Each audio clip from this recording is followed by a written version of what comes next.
자, 우리가 이제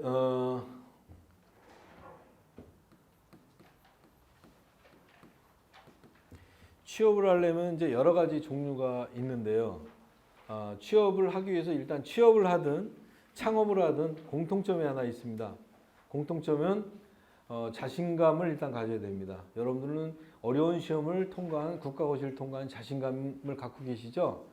제가 아까 소개할 때 지금 말씀을 못 드린 게 있는데 저는 이 노원 그 세노회에서는 리카프리오라고 불려집니다. 리카프리오 아세요? 리카프리오 그 타이타닉호에 나오는 있죠? 제가 노원의 리카프리오입니다. 앞으로 여러분 웃으시는 분도 계신데 앞으로는 저 그렇게 불러주세요. 저는 리카프리오처럼 그렇게 멋있고 중후하고 돈도 많지 않은 사람입니다. 근데 저는 항상 리카프리오라고 자부하고 살고 있습니다. 이 얼굴로. 그러나 그렇지만 여러분들도 그런 자신감을 가지라는 얘기입니다. 내가 이 어려운 시험도 통과했는데 못할 게 뭐 있냐? 이런 자신감. 첫 번째. 공통점은 자신감을 가져야 돼요. 자, 두 번째 같은 경우는 욕심을 부리지 말아야 돼요.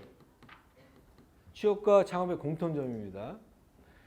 이 욕심이라는 얘기는 지금도 우리 공인중개사들 분들 중에서 중개 사고를 쳐서 몇백만 원에서 몇천만 원까지 물어주면서 지금 전전긍긍하는 공인중개사들이 많이 계십니다. 욕심 때문에. 내가 먹어야 할 것만 먹자.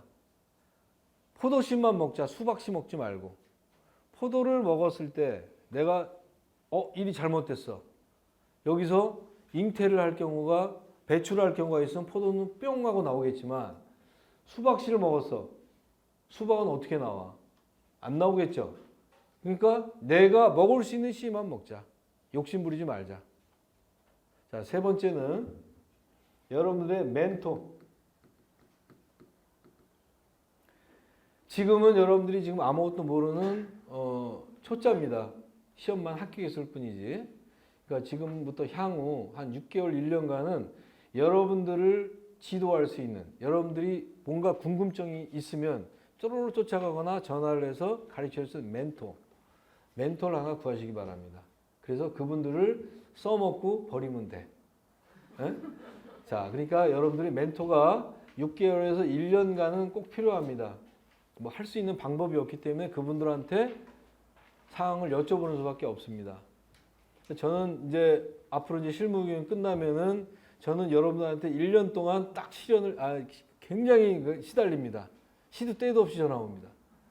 자, 는 제가 귀찮다고 생각 안 하고 모든 전화를 제가 성심성의껏 제가 아는 만큼 설명을 해드릴 테니까 나중에라도 항상 이용해 주시면 되겠고요.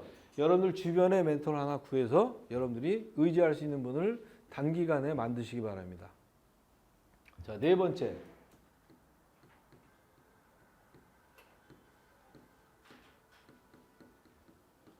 여러분들 동네에 부동산을 가면 공인중개사가 어떤 복장을 하고 있나요? 어떤 분들은 남자분들은 잠바떼기에다가 운동화에다가 등산복 입고 출근하는 분들도 많이 보셨죠? 아주머니들은 몸빼 바지 입고 나가고 그냥 앉아가지고 이렇게 있는 분들 계셨죠? 그거 공인중개사인가? 여러분들이 제가 지금 15, 16, 18, 19, 20 여러분까지 6년을 제가 지금 강의를 하고 있는데 똑같은 말을 합니다. 제발 좀 품위 위주를 좀 해라. 몇 달간은 지켜. 그러다가 좀 지나다 보면 다 똑같이 돼버려. 여러분들 그러지 마시고 그렇다고 해서 정장 입고 막 이런 건 아니잖아. 깨끗한 옷 입고 이렇게 좀 구두도 신고 이렇게 하라는 얘기인데 정말 동네 그 공인중개사 분들 보면 자기 스스로 나는 복도빵이에요. 이렇게 하고 다니시는 것 같아. 그래서 이렇게 네 가지 부분을 취업을 했든 창업을 했든 지켜주기를 꼭 부탁드립니다. 아셨죠? 자, 그 다음에 여러분들이 그럼 나 취직을 할 거야. 저는 지금 창업보다는 지금 당장은 취업하기를 강력히 권장합니다. 창업은 좀 더 시장이 너무 얼어붙어 가지고요. 지금 창업하기는 좀 굉장히 부적합합니다. 그래서 창업 같은 건 좀 미루시고 그 기간 안에 공부를 좀 하는 식으로 생각을 하시고 취업 쪽으로 생각하시기 바랍니다. 자, 그럼 내가 취업을 한다. 요 사무실에다가 제가 취업을 합니다. 그러면 여러분들 중에 내가 취업을 하면 나 여기다가 20년만 뼈를 묻을 거야. 이렇게 생각하는 사람이 있어요? 나 여기다 뼈를 묻고 여기다가 공인중개 사무실에 있을 거라 없죠? 자, 언젠가는 내가 창업을 하고 나갈 생각으로 취업을 하는 것이죠. 그러면 생각을 좀 더 바꾸면 내가 여기다가 취업을 한다는 얘기는 요 주변에다 창업할 수 있는 공간을 만들어 두라는 얘기예요. 그러면 내가 이 지리적인 지식이 훨씬 단축할 수 있겠죠. 여기다가 지금 중개사를 취직을 했는데 요 바운더리에다가 여기다가 개업을 하면은 뒤지게 맞아요. 그죠? 상도위도 안 되잖아. 나 여기 취직했는데 여기다가 쏙 차려버리면 안 되잖아. 강의 시간에 나중에 권리금 시간에 배우겠지만 경업금지라는 게 있습니다. 그거 안 써가지고 권리금 주고도 못 찾는 사람도 있는데 특약사항에 이 경업금지에 어긋나는 거야. 자, 요 부분은 하면 안 되겠죠. 그러니까 요 부분에 차리면 되겠죠. 바운더리를 벗어나서. 그러면 내가 앞으로 저 지역에 관심을 가지고 있다 싶으면 그 비슷한 지역에다가 취직을 하라는 얘기예요. 그러면 여기 취직했다 그러면 여기도 바운더리도 알 수 있잖아. 여기도 알 수 있죠. 여기도 알 수 있죠. 그럼 결과적으로는 내가 취직은 여기다 했지만 여기다 차리든 여기다 차리든 여기다 차리든 여기다 차리든 내 바운더리 영역은 이만큼이 된다는 얘기예요. 여기다 취직을 했는데 저쪽에다가 개업을 했어. 그러면 이 주변에 대한 지리적 특성이라든가 이런 걸 또 하려면 시간이 걸리겠죠. 할 수는 있지만 시간적인 단축을 하려면 이렇게 하라는 얘기예요. 자, 그래서 내가 관심을 갖고 있는 관심을 갖고 있는 지역에다 그 주변에다가 취직을 하라 이 말이에요. 그러면 훨씬 더 배우는 데 있어서 빠른다 이 말이겠죠. 그죠? 자, 그러면 어디를 취직할까요? 제일 먼저 나오는 부분이 공인중개사 사무실이겠죠. 자, 사무실 그럼 취직을 해봅시다. 사무실 하는 경우에도 우리가 자격증 개시를 원하는 데가 있어요. 자, 그래서 자격증 개시.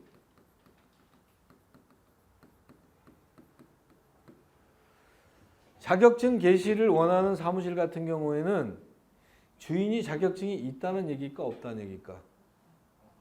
주인이 자격증이 없으니까 너 합격했구나 그리고 오라는 거 아니에요. 그죠? 사무실 하나 띡 하나 차려놓고 그죠? 자, 그러면 여기 개시에는 실제적인 주인이 중개보조원이야. 그죠? 실제적인 중개보조원이야. 또는 지인이 할 수도 있어요. 지인이 합격했구나. 그럼 내가 돈 댈게. 네가 그럼 네 자격증 대고 같이 해보자. 이렇게 하는 경우가 있겠죠.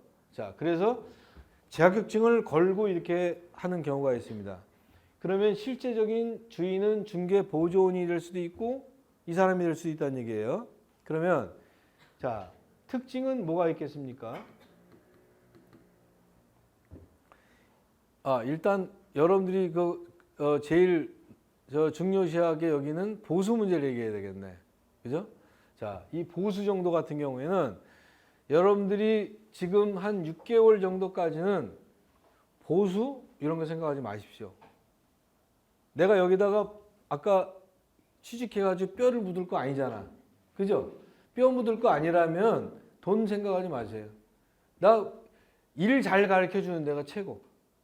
일 빨리 배워서 내가 창업하는 게 최고잖아요. 그죠?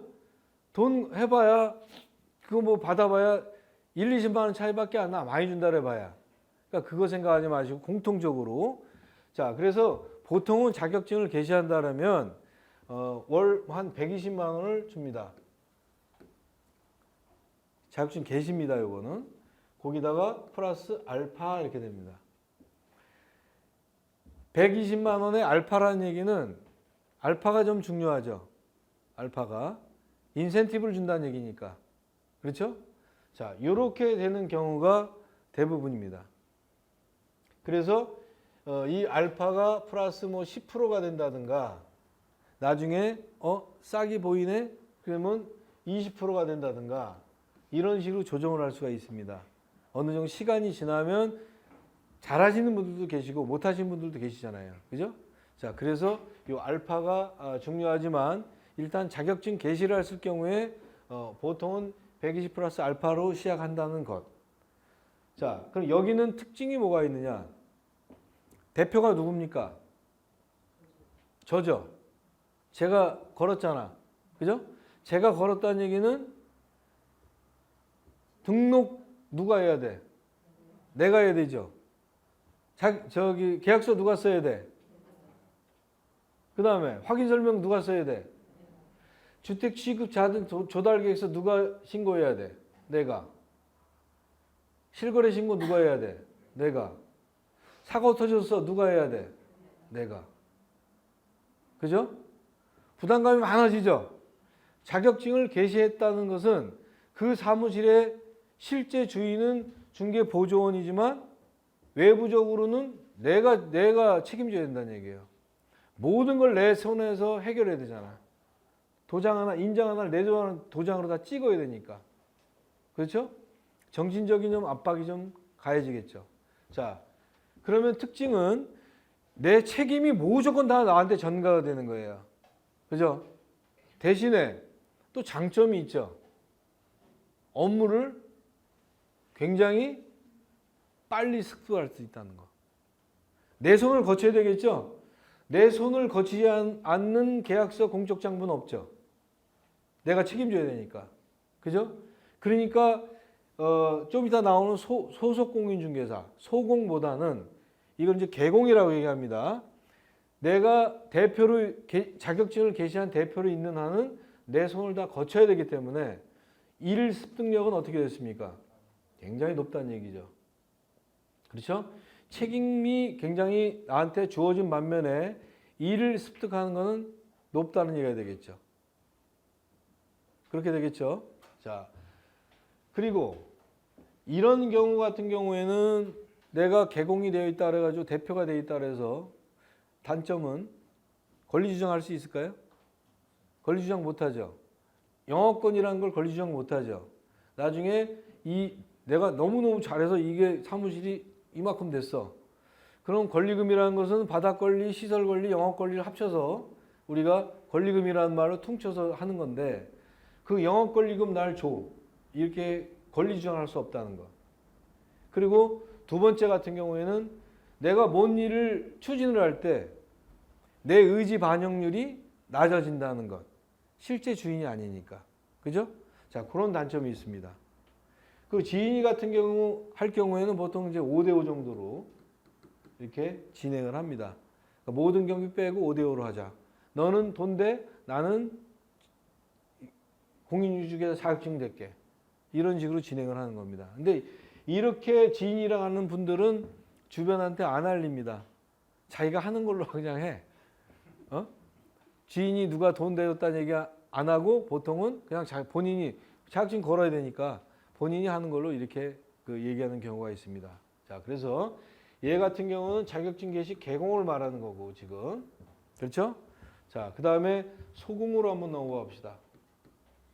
소공동이 아니고 소속 공인중개사를 말합니다. 소공 같은 경우는 두 가지 부류로 나눠집니다. 월급제로 들어가느냐, 비율제로 들어가느냐. 자, 월급제 같은 경우는 보통 첫 번날에 딱 들어가면 아무것도 모르죠. 전화도 못 받게 합니다. 에? 왜냐 의뢰인들한테 뭐라고 얘기한 건 저 러시아 말로 들리니까 전화를 못 받게 합니다. 아무것도 모르는 상황이란 말이야. 그냥 집만 가르쳐주고 집 한번 구경하게 하고 이런 거예요. 그래서 보통은 3월까지는 그냥 80만 줄게. 그리고 플러스 알파를 주는 경우도 있고 안 주는 경우도 있습니다.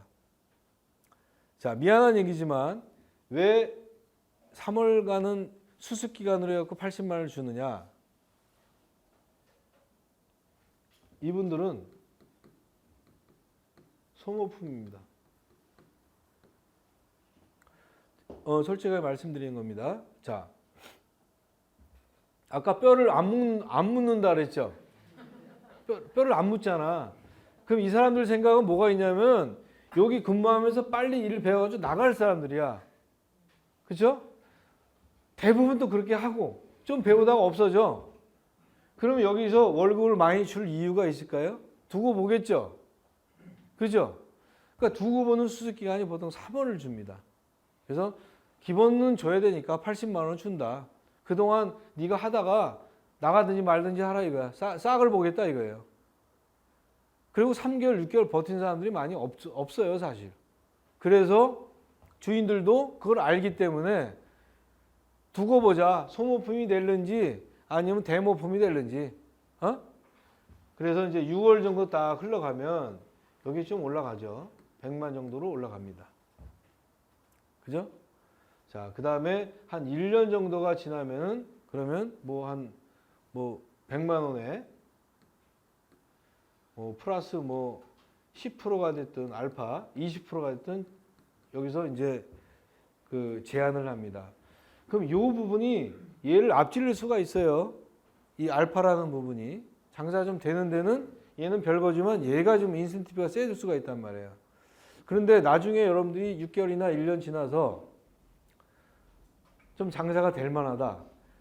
나는 여기다가 뼈를 묻어도 되겠다. 이런 마음이 있으면 이 부분에 책정을 할 때 생각을 좀 하십시오. 어떤 생각을 하면 주인 입장에서는 경비하고 모든 걸 제하고 주느냐? 아니면 매출액의 10% 20%를 주느냐? 차이가 많이 나죠. 그래서 6개월 정도 지나가지고 만약에 우리 대표님이 야 소공아 일로 와봐라. 우리가 협상 한번 해보자. 이럴 경우에는 이 인센티브에 대해서 얘기할 때는 그러면 이제 듣고 있다가 그러면 이 알파 부분이 어디까지입니까? 모든 걸 수익을 순수익입니까? 아니면 매출액에 관련된 건 매출액에까지입니까? 요걸 확실히 정해서 여러분들 계산해 보는 겁니다. 돈이 다 빼보니까 한 1,000만 원 남네? 그러면 1,000만 원 남으면 20%면 200만 원 플러스 되는 거죠. 그죠? 근데 매출액으로 따지면 한 2천만 원이네? 그럼 20%면 400만 원이죠. 그러니까 그런 걸 따져봐 가지고 내가 그냥 순수익에 20%만 받아도 되겠다 싶으면 그렇게 계약을 하시고, 그러니까 이렇게 시간이 지났을 때 대표님이 이러한 제안이 왔을 때 그런 두 가지 면을 또 면밀히 비교를 해보라는 얘기입니다. 아셨죠? 자, 그 다음에 소공의 비율제 부분이 있는데 요거는 보통 이제 8대 2라든가 또는 7대 3이라든가 이렇게 됩니다. 얘는 나야. 그런데 여기에 단점은 모든 광고, 모든 건 다 내가 책임지는 거야. 개신한 건 아니지만 내가 광고를 직방이나 다방이나 광고를 치든 뭐 하든 간에 내가 손님을 모시고 계약서만 사무실에서 쓰는 거야. 그러면 주인 입장에서는 20% 먹는 거죠. 그러니까 모든 광고에 대한 모든 비용은 내가 다 대고 계약서만 사무실에서 쓰는 거야. 계약서만 빌려주고 거기에 대한 그 대표 이름으로 다 쓰는 거예요. 그래서 비율제 같은 경우는 이렇게 돼 있다. 수유리 같은 데 가면 수유역 부동산이라고 있죠. 대표적인 바글바글합니다. 한 30명 돼요. 그 조그만 사무실에. 정만 거기다 두고 내가 명함만 가지고 막 돌아다니면서 하는 거예요. 실질적으로 계약할 때는 데리고 와서 사무실에서 쓰고, 그리고 사무실 입금만 끼고 나머지는 내 거. 이렇게 되는 거예요. 그 대신에 이런 사람들은 큰 어떤 압박감이 없죠. 내가 대표가 아니니까. 그렇죠? 자, 그래서 사무실에 취업을 할 경우는 이런 경우가 있다는 걸 말씀드리고요. 그 다음에 법인으로 넘어가겠습니다.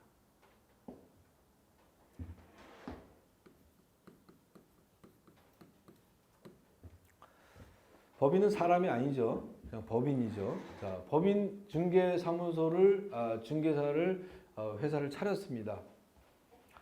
그러면 이제 여러분들 뭐 광고나 이제 이렇게 많이 접하게 될 겁니다. 우리 법인 중개 사무실로 오십시오. 뭐 이렇게 막 뜹니다. 자, 여기서 하는 일은 3월까지는 100만 원씩 줍니다. 기본이. 보통 그냥 와서 있어. 100만 원 줄게. 하는 일은 하루 종일 건물에 대한 검색을 합니다. 하루 종일 건물 검색을 해서 주인하고 통화를 해서 내 물건으로 만드는 작업. 딴 데도 나와 있지만 내 물건으로 만드는 작업을 해라. 여기에 뭐 건물이 하나 있다. A라는 건물이 있다. 그럼 주인을 찾아가고 주인하고 직접 통화를 해서 거기에 대해서 임대차가 뭐가 들어가 있으며 건물가가 얼마며 이런 걸 조사를 해서 내 물건을 만들어 놓는 것. 이거 일만 시키는 거예요. 3개월 가는. 3개월이 지났다 그러면 돈 없어요. 그냥 이제 그때부터 니들이 알아서 해. 근데 보통은 한 달에 4건에서 5건의 건물을 수집하라고 명령을 줍니다. 의무가 있어요. 막 압박을 합니다. 한 팀이 만들어지면 보통 한 4명 정도 만들어지는데요. 그 4명 팀에 팀장이고 3명이 팀원이 되는 거예요.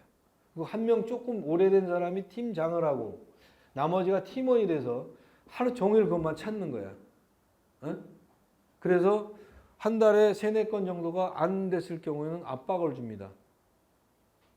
그렇게 해서 그래서 시간이 지나가지고 만약에 내가 수집한 물건이 광고를 쳐가지고 드론을 좀 큰 데는 다 드론을 다 찍어가지고 동영상도 올리고 또 이렇게 뭐 광고 촬영도 해가지고 대표가 나가서 촬영도 해가지고 그 건물을 홍보하고 그래서 됐어. 거래가 됐어. 그러면 이제 본인 팀 앞으로 뭐 한 20-30% 이렇게 날라옵니다. 20-30%가 크죠? 보통 100억 이상 되는 거니까. 그죠? 그렇게 날라옵니다. 근데 과연 그게 1년에 몇 건이나 될까? 한 건도 못 하는 사람이 하겠죠. 그죠? 그러면 물건은 어디 남겠습니까? 물건은 어디에 남아? 법인에 남지. 그죠? 그러니까 얘는 3개월간 100만 원씩 투자를 하겠다 이거야. 우리 아가씨한테 100만 원씩 준다는 얘기야 그냥. 물건만 수집해. 100만 원 줄게. 그리고 3개월 동안 물건만 수집해 만드는 거야. 저 못하겠어요. 나갈래요. 돈 300만 원 토해나가 아니라 그래 3달 동안 물건 수집하느라고 고생했다. 그 물건 내 거 아닙니까? 법인은 손해볼 게 없어요. 계속적으로 우리 공인중개사들을 모집을 합니다.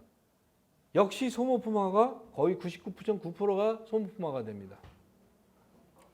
자, 그래서 법인을 들어갈 때는 내가 좀 더 큰 꿈, 나는 건물 이런 조그만 물이 아니라 큰 건물 내가 계약할 수 있는 그런 능력을 가지고 있어.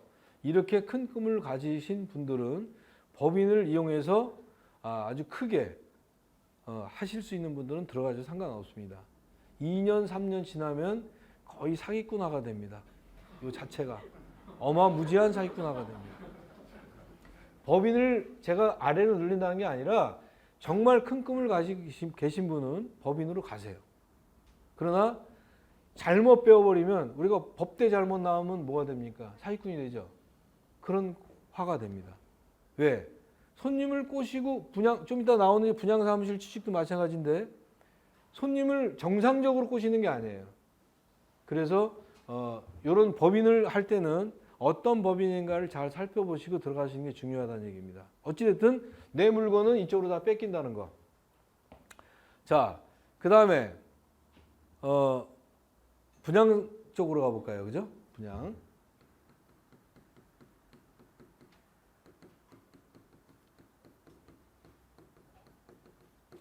자, 상가 분양 같은 경우에는 우리가 보통 상가 분양을 하기 위해서는 아까 우리 인선님이 시간을 한 20분 정도를 더해가지고 제가 급해졌습니다. 상가 분양 같은 경우에는 우리가 그 맨 처음에 건물을 진 시공사가 있죠. 그죠? 시공사하고 분양 대행사하고 시공사가 아니라 시행사가 되겠죠. 분양 대행 계약을 맺습니다. 상가를 할 때는 보통 그래서 이분들이 5천만 원에서 1억 정도를 공탁금을 내고 합니다. 사고 터질 걸 대비해서. 조그만 상가 같은 공탁금 없어요. 좀 약간 규모가 있는 상가는 공탁금 냅니다. 그래서 이분과 이분이 분양 대행 계약을 맺어서 하면 이제 분양 대행사 대표가 직원들 자기가 데리고 다니는 사람들도 있겠고 새로운 모집을 해서 공인중개사를 모집해서 할 수도 있겠죠. 그죠? 자, 보통은 상가 같은 경우는 우리가 MGM이라고 얘기하는데요. MGM은 Members Get Members라는 뜻으로서 그 다단계가 사람들 많이 모이면은 플러스 되죠. 그래서 거기서 나온 말인데 MGM이다. MGM이 얼마예요? 라고 이런 용어가 나오면 부동산 용어로는 리베이트입니다. 리베이트. 리베이트가 얼마냐는 거예요. 보통은 요 MGM을 8%를 줍니다. 8%를 주는데 여기에서 여기에 분양 대행을 맺고 광고를 치고 점심값 내고 하는 사람이 누구예요? 대표죠. 그래서 이 대표한테 보통 2%가 책정이 됩니다. 8%를 받으면. 그 다음에 부동산한테 2에서 3%가 주어집니다. 그리고 나머지 직원이 여기 팀원 직원이 n분의 1로 가져갑니다. 이렇게 진행을 됩니다. 그래서 상가 분양 팀에 들어간다면 총 리베이트가 MGM이 보통 8% 받는데 이 중에서 만약에 부동산이 없다면 직거래했다면 거의 한 6% 정도를 n분의 1 하는 거죠. 그죠? 근데 거의 이분들은 부동산을 끼고 계약하는 경우가 많이 있습니다. 그래서 요거까지 이렇게 책정한다면 2, 3% 내에서 n분의 1 한다고 생각하시면 되겠어요. 그러면 물건이 좀 큰 거 같은 경우 만약에 100억짜리다 그러면 물건이 뭐 큰 거 100억짜리보다 큰 것도 아니죠. 그죠? 뭐 한 5억짜리 뭐 한 20개 정도밖에 안 되니까. 그죠? 그러니까 그 정도에서 MGM에서 나누기 한 2%, 3% 나눠 간다고 생각하시면 되겠어요. 그러니까 그러면 이 팀 같은 경우는 한 팀이 보통 4명이라고 얘기했는데 어떤 상가 분양 사무실에 가면 팀이 많아요. 3팀, 4팀이 있죠. 그러면 빨리 해버리고 또 다른 상가를 가자 이런 의미고. 그죠? 한 팀 같은 경우 6개월, 1년 가자 이런 뜻이고요. 그래서 한 달에 뭐 따져보면 한 2, 300, 3, 400 뭐 이 정도 되는 것 같아요. 그죠? 목돈이 들어올 때는 확 들어오지만 시간이 6개월, 뭐 7개월, 8개월 걸린다는 것. 그것이 문제가 되겠죠. 그렇죠? 그 다음에 상가 분양 그렇고 아파트 분양 같은 경우에는 아파트 분양 사무실 같은 경우에는 우리가 좀 그 이름이 있는 회사들이 있겠고 이름이 없는 회사들이 있겠죠. 그죠? 좀 이름이 있는 회사들 같은 경우에는 한 3% 정도 리베이트가 그러니까 이 사람들이 분양 대행사가 받는 금액을 말하는 겁니다. 그 다음에 이름이 없이 그냥 뭐 땡칠이 건설 뭐 이런다면 그냥 4% 정도. 그래서 이런 것도 이런 방향으로 나눠 가지고 n분의 1을 하면은 그렇게 이분들도 큰 돈 버는 건 아니라는 얘기예요. 시간이 많이 걸려서 그렇지 목돈은 들어와도 시간을 나눠서 이렇게 나눠보면 별거 아니다 이렇게 된 거예요. 그 다음에 오피스텔. 오피스텔 MGM은 처음에 한 8%부터 시작을 합니다. 광고 막 무지하게 막 치죠. 복층이고 뭐고 뭐 막 치죠. 안 팔리네. 그러면 이제 누굴 꼬셔야 되느냐? 부동산을 꼬셔야 돼요. 부동산이 손님을 데리고 오게끔 막 해야 돼. 그럼 뭘 올려줘야 돼? 리베이트를 올려줘야 되겠죠. 그죠? 야, 그럼 니네들도 8% 줄게. 이렇게 갑니다. 보통 1,000만 원 이상이 됩니다. 그러니까. 야, 그럼 내가 니네 이 오피스텔 하나 계약을 시키면 내가 1,000만 원 줄게. 이렇게 되는 거예요. 원래는 8%만 이렇게 나눠가지고 이렇게 되는 것이 안 팔리니까 방법이 있나? 그죠? 그래서 이렇게 해서 부동산 공인중개사들을 꼬셔가지고 이렇게 합니다. 여기에 소속되어 있는 공인중개사들은 이 부분에서 아까처럼 이렇게 나누어지는 것이고요. 그죠? 그 다음에 빌라 같은 경우에는 큰 빌라 같은 경우는 별 문제가 없지만 요즘 빌라 같은 경우에는 본 강의 시간에 빌라에 대해서 분양이나 전세에 대해서 제가 말씀을 드렸지만 깡통주택이 80% 됩니다. 지금은. 그러니까 빌라 같은 경우에는 문제가 되지만 이게 빌라는 신축을 했을 경우에 감정평가라든가 은행에서 뭔가를 실거래가가 없잖아요. 그래서 가격을 높일 수가 있는 거야. 그리고 주택계획 사업 승인이라는 걸 받는 게 아니에요. 빌라는 30세대 미만은 아파트처럼 주택계획 사업 승인이라는 걸 해서 분양가를 신고를 해서 하는 게 아니기 때문에 내 마음대로야. 내가 100억에 팔 수도 있고 1억에 팔 수도 있어.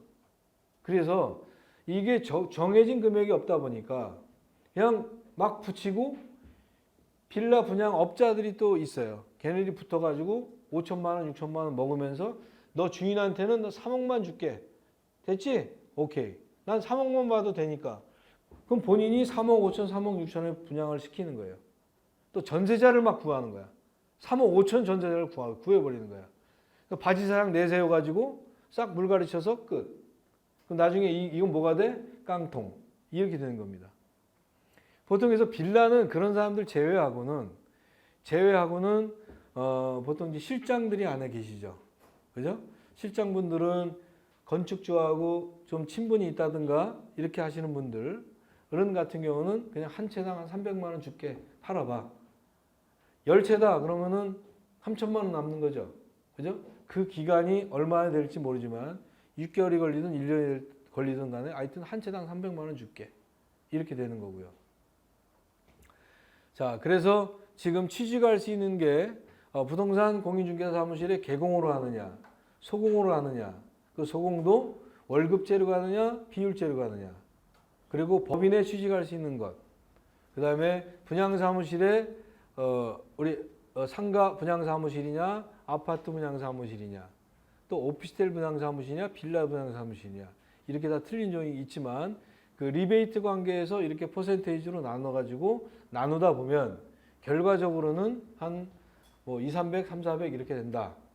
기간으로 따져보면 이렇게 취직할 수 있다는 얘기가 되겠습니다. 자, 그러면 잠깐 쉬었다가 창업에 대한 것을 하고 하겠습니다.